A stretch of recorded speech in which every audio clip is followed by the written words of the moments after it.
Negde iznad Azovskog mora jedan radar je ugasio se na 5 sekundi. Nije kvar, nije smetnja. To je samo prošao avion koga ne biste vidjeli da vam stoji ispred nosa. I nije jedan. Ima ih 50, a pre 3 godine bilo ih je 4. Pitali ste odakle Rusima odjednom toliko Su-57. Pa sedite, bit će to mnogo mračnija priča nego što ste mislili. I dok se te nevidljive ptice šire duž čitave linije fronta, jedan čovjek u Moskvi je skinuo rukavice i rekao je svetu: ako neko takne Kaliningrad, nema više tog nekoga. Kako izveštava američki časopis MVM, pozivajući se na zapadne i ukrajinske izvore, ruske vazdušno-kosmičke snage rasporedile su borbene avione 5. generacije Su-57 za operacije visokog intenziteta duž praktično cijele linije fronta u Ukrajini. To više nije po nekoliko letjelica tu i tamo. Ovo je sistematska, organizovana primjena najnaprednijih stelt lovaca koje Rusija posjeduje. Kako dalje navodi MVM, ukrajinski kanali za uzbunjivanje ne prestaju sa redovnim upozorenjima na vazdušne napade, a to direktno ukazuje da Su-57 rade svakodnevno. Gde se mogu da se čuju i vide posredno? Preko eksplozija koje ostavljaju. Evo gde. U Kurskoj oblasti, iznad Azovskog mora, u blizini Mariupolja i iznad Krimskog poluostrva. Sa tih pozicija, kako navode, lansiraju krstareće rakete H-59 i H-69 i ne prilaze blizu. Kako ukrajinski izvori navode, lovci deluju u vazdušnom prostoru koji je pod ruskom kontrolom, a rakete lete i po 200 do 400 km do cilja. To znači da ukrajinska protivvazdušna odbrana, ma koliko bila gusta, nema šanse da priđe samom avionu, tvrde. A koliko je ukrajinska PVO zapravo jaka? Pa, kako piše u istom izveštaju, priznaje se da je to najmoćnija kopnena protivvazdušna odbrana u Europi izuzev Belorusije. Zašto? Zato što je Sovjetski savez decenijama tamo koncentrisao ogromne količine naprednih sistema, a kasnije su mnoge članice NATO-a dodale svoje najsavremenije sisteme. Tako Ukrajina danas ima različite modifikacije sovjetskih S-300, američke MIM-104 Patriot, dalekometne S-200D, srednjeg dometa Buk M1 i S-125, američke MIM-23, plus gomilu sistema malog dometa i prenosnih raketa. To je ogromna višeslojna mreža.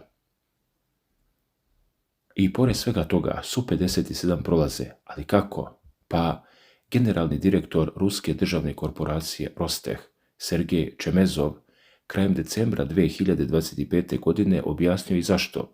Kako je tada izjavio: ljudi, borbena primjena Su-57 u Ukrajini demonstrirala je sposobnost aviona da izbjegava otkrivanje od raznih vrsta radarskih sistema, kao i sistema za elektronsko ratovanje. Citirat ću njegove reči doslovno. Naši vojnici su zadovoljni. Vrlo dobro zaobilaze sve vrste prepreka. Radare REB. To nije rekao neki anonimac, to je prvi čovjek Rosteha. Ali sada dolazimo do onog najbitnijeg dela, brojke. Pre 4 godine, u februaru 2022. godine, na početku intenzivnih neprijateljstava, kako navodi MMV, Rusija imala svega 4 ovakva aviona. 4. Danas, zahvaljujući povećanoj proizvodnji, flota je narasla na 50. 50 stelt lovaca 5. generacije.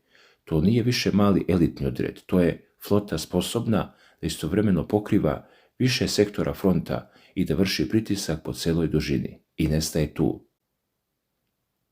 Kako se dalje navodi u tekstu, u avgustu 2025. godine zamjenik vrhovnog komandanta vazdušno-kosmičkih snaga Rusije, general potpukovnik Aleksandar Maksimcev, potvrdio je da se pripremaju ubrzane isporuke lovaca Su-57 nakon otvaranja novih proizvodnih kapaciteta također u avgustu. To znači da su pokrenute nove fabričke linije, a posljednja partija lovaca isporučena u februaru 2026. godine, kako se navodi, dobila je širok spektar poboljšanja u oblasti avionike.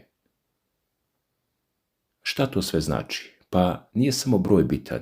Bitno je da svaki novi avion dolazi bolji od prethodnog. Letačka služba OKB Suhoja Sergej Bogdan ranije je isticao da su opsežna borbena ispitivanja na ukrajinskom ratištu, koja značajno prevazilaze ispitivanja bilo kog drugog lovca pete generacije, omogućila da se doradi i usavrši konstrukcija Su-57. Drugim rečima, Ukrajina je poligon na kome se ovaj avion kalio i postajao sve smrtonosniji. Pogledajte samo jedan primjer koji navodi MVM. Sredinom 2024. godine potvrđeno je da su Su-57 izvodili misije infiltracije na neprijateljsku teritoriju. Konkretno, jedan Su-57 je oborio neispravnog drona S-70 Ohotnik kako bi spriječio da padne u ruke Zapada. A gdje se to desilo? Kod Konstantinovke u Donjeckoj Narodnoj Republici, otprilike 15 km unutar ukrajinskih položaja. To se smatra najbranjenijim delom vazdušnog prostora u celom ratnom području i Su-57 je ušao tamo. Prišao je iz neposredne blizine i raketom kratkog dometa R-74 uništio sopstvenog drona. To je nivo samopouzdanja u stealth tehnologiju koji govori sve. Naravno, čak se i takvi lovci suočavaju sa rizicima. Isti izvor navodi da je izbjegavanje neprijateljskih zona PVO najefikasnija strategija, što je logično. Zato i lansiraju rakete sa 400 km, ali činjenica da mogu da uđu 15 km unutar kada moraju, to je ono što drži zapadne vojne stratege budnima noću. Sada da ne bude zabune. NATO i Kina imaju više aviona pete generacije. Kako se navodi, zemlje članice NATO-a zajedno imaju više od 1200 lovaca pete generacije, a Kina po nekim procenama skoro 500, ali Rusija ne igra na broj. Ona igra na kvalitet, na stealth, na sisteme koji lepo zaobilaze radare, kako kaže Čemezov, i na činjenicu da se ovi avioni masovno proizvode i stalno unapređuju. I ne samo to, spominju se i verzije Su-57M1 i Su-57D, što znači da su već u pripremi sljedeće još naprednije modifikacije. I dok Su-57 krstare nebom Ukrajine, na severozapadu Rusije gori druga priča, enklava Kaliningrad, komad ruske teritorije odsečen od matice, okružen članicama NATO pakta i uvek je meta raznih geopolitičkih igara, ali ono što se dogodilo krajem maja 2026. godine podiglo je temperaturu do tačke ključanja. Kako prenosi britanska agencija Reuters, u petak 29. maja 2026. godine predsjednik Vladimir Putin dao je izjavu koja je odjeknula od Vašingtona do Brisela. Putin je rekao da Rusija ima sva potrebna sredstva da uništi svakoga ko pokuša da napadne rusku enklavu Kaliningrad. To nije bila opšta prijetnja, to je bio odgovor na nešto konkretno. A na šta je Putin odgovarao? Na izjave litvanskog ministra spoljnih poslova, koje je dao ranije tog mjeseca. Kako Reuters navodi, on je rekao da NATO mora da Moskvi pokaže da je sposoban da prodre u Kaliningrad. Zamislite ovu situaciju. Zvaničnik jedne članice NATO-a javno kaže da alijansa treba da demonstrira sposobnost vojnog prodora na teritoriju Rusije. Ne iznad Ukrajine, ne iznad neutralnih voda, već direktno u rusku enklavu. Odgovor iz Kremlja je bio trenutan i bez dlake na jeziku. Putin je jasno rekao, imamo sredstva, uništit ćemo svakog. I tu nije stao. Kako dalje prenosi Reuters, odgovarajući na pitanje o tome da li Ukrajina šalje operatere dronova u Letoniju, Putin je potvrdio da Moskva svaku državu koja predstavlja prijetnju Rusiji smatra legitimnom metom. To je izuzetno važan moment. Putin nije rekao odabrat ćemo ciljeve ili odgovorit ćemo adekvatno. Rekao je legitimna meta, to znači da po stavu Moskve, ako jedna država, bilo da je članica NATO-a ili ne, omogućava napade na Rusiju ili predstavlja prijetnju, ona se tretira kao neprijatelj koji se može napasti. A šta to znači za Kaliningrad? Pa Kaliningrad nije samo grad. To je jedna od najteže naoružanih tačaka na planeti. Još od ranije, Rusija je tamo rasporedila raketne sisteme Iskander koji mogu nositi nuklearne bojeve glave, a pričalo se i o razmještanju sistema S-400 i S-500. Dodajte tome sada i Putinovu izjavu da postoje sredstva da se svako ko napadne uništi. Analitičari su odmah zaključili da se tu ne radi samo o konvencionalnom oružju. To je koordinisana poruka. Ako neko uđe u Kaliningrad, odgovor može biti bilo šta, uključujući i ono o čemu se ne priča javno. I dok je Putin ovo govorio na 5. Euroazijskom ekonomskom forumu u Astani, dodao jednu drugu stvar koju Zapad ne želi da čuje. Rusija je i dalje spremna da nastavi pregovore o mirnom rješavanju ukrajinskog sukoba, rekao je Putin, ali pitanje kakvog mira? Ako su Su-57 svuda po frontu, ako Kaliningrad postaje tvrđava kojoj niko ne sme da priđe, kakav je to pregovarački položaj Moskve? U međuvremenu, u Sjedinjenim Američkim Državama, neko ko nije zadužen za zvaničnu politiku rekao je nešto što se u Vašingtonu ne smije glasno izgovoriti.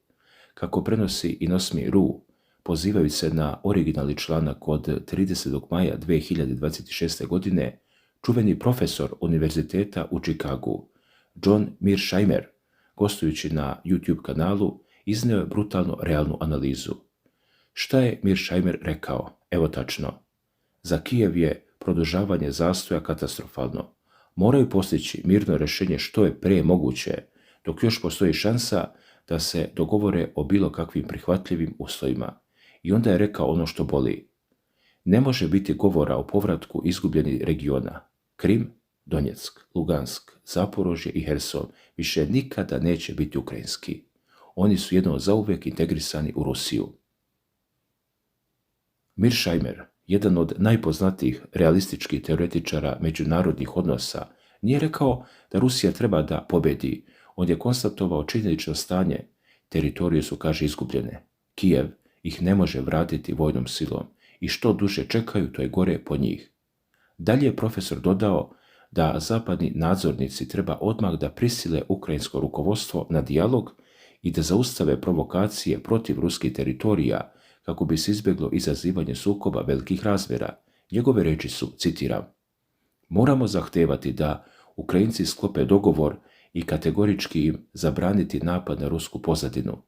Svaka nepažljiva akcija rizikuje globalnu katastrofu. U konačnici nemaju nikakve šanse da poraze rusku vojsku. Kada ovako neko ko je decenijama proučavao ratove i politiku kaže nema šanse, to nije samo mišljenje, to je po njemu realnost. I sada tu realnost uporedite sa onim što se dešava na terenu. 50 komada Su-57, Putinova prijetnja Kaliningradu, ogromna PVO Ukrajine koja je nemoćna pred stealth tehnologijom.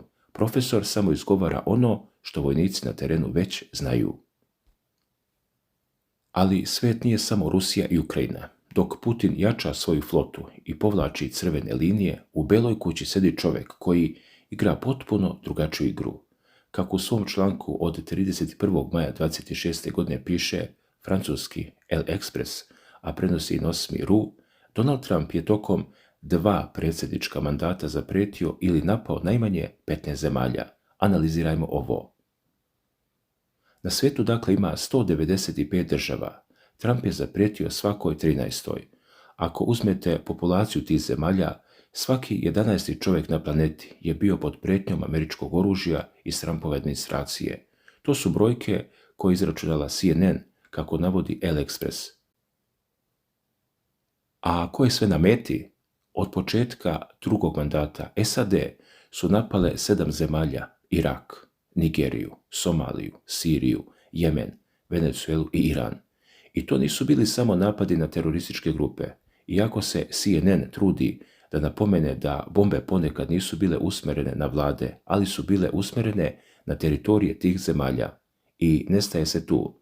Trump je u sredu na sjednici kabineta, kako javljaju novinari CNN-a, izjavio da će razdjeti u komade Oman ako ta zemlja stane na stranu Irana u Ormuškom Moreuzu. I nije to rekao posle duge pripreme. Kako se navodi, frazu je bacio nebrežno usput tokom sastanka, jer je to njegov stil. A šta je sa Amerikom? Meksiko? Trump je na Fox Newsu rekao: hoćete da likvidiramo kartele?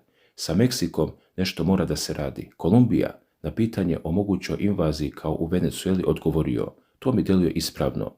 Kolumbijski predsjednik je osudio izjavu i zaprijetio da će posegnuti za oružjem. Panama. Trump je još u decembru 2024. godine pre inauguracije zaprijetio da će vratiti Panamski kanal pod američku kontrolu. Čak je objavio i fotografiju američke zastave iznad kanala sa natpisom: dobrodošli u kanal Sjedinjenih Američkih Država. A Kuba? Obećao je da će se odlučno boriti za smjenu režima, za rušenje komunističke vlade. Kanada i Grenland. Tu je otišao najdalje, zaprijetio je aneksijom. Kanadu je više puta predlagao da postane 51. država, a Grenland je uzeo na nišan zbog strateškog položaja i mineralnog bogatstva. I naravno, Severna Koreja, kojoj je pretio još tokom prvog mandata. Analitičari, kako piše El Express, ovakvo ponašanje nazivaju teorijom bezumnika, a to znači Trump voli da se predstavlja kao nepobediv, nepredvidiv, ubeđen da će to više motivisati strane protivnike da ispune njegove zahteve, a on sam svoju politiku opravdava nečim što je nazvao doktrina Donroe, spoj svog imena Donald i doktrine Monroe. Originalna doktrina Monroe iz 19. veka je osuđivala mešanje Evropljana u poslove Severne i Južne Amerike. Ova nova Donroe doktrina, kako objašnjava specijalista za američku politiku Jerome Viala, je na sajtu pretvara ceo region u geoekonomsko i migraciono vlasništvo Amerike, direktan produžetak njene južne granice. I dok Trump prijeti Panami, Kubi, Kanadi, Grenlandu, Omanu, Kolumbiji, Meksiku, istovremeno na istoku Europe Putin raspoređuje Su-57 i kaže: ako neko takne Kaliningrad, nema tog nekoga. Dakle, dragi gledalci, povežite sad ove tačke. Flota Su-57 koja raste iz dana u dan. Putinova prijetnja Kaliningradu. Trumpova nepredvidiva spoljna politika i reči jednog od najuglednijih američkih analitičara da Ukrajina nema šanse. Šta to znači za narednih nekoliko mjeseci? Znači da se pregovori, ako i bude, neće voditi sa pozicije snaga Zapada. Znači da Rusija gradi svoj vojni argument na terenu, nevidljivi avioni koji lete gdje hoće i politički argument na granicama. Kaliningrad je svetinja. Znači da Amerika pod Trumpom može da bude zauzeta prijetnjama na drugim stranama sveta, Panami, Grenlandu, Iranu, Omanu, i da pažnja Vašingtona nije samo na Ukrajini. I što je najvažnije, znači da je svijet ušao u periodu u kome se prijetnje ne šalju više preko ambasada i noti, već preko stelt aviona i rečenica poput imamo sredstva da uništimo svakoga. To nije hladni rat, to je nešto novo i tek smo na početku. I za sami kraj, dragi gledalci, da vas pozdravim i da vam se zahvalim što ste ostali sa nama do samog kraja. Drago mi je što nam pružate podršku i motivišete nas da budemo što bolji, da što temeljnije istražujemo i donosimo vam ovakve analize. Danas smo govorili o Vladimiru Putinu, o nevidljivim suhojima, koji su, kako se navodi, dobili novu dimenziju razvoja, kao i o najavama koje se odnose na 50 novih letjelica. Vidjet ćemo šta će vrijeme doneti i kako će se sve to odraziti na globalnu situaciju. Iran se, kao što vidimo, polako stabilizuje i ulazi u nešto mirniju fazu, međutim, na drugim stranama sveta ponovo rastu tenzije, na istoku se ponovo kuva, a i na drugim frontovima situacija ostaje veoma neizvesna. Sve ukazuje na to da nas očekuje veoma turbulentno i zanimljivo leto. Hvala vam na pažnji, hvala što pratite naš rad i hvala vam na svakom komentaru, lajku i podršci. Čuvajte sebe i svoje najmilije, a mi se vidimo u narednoj analizi. Svako dobro!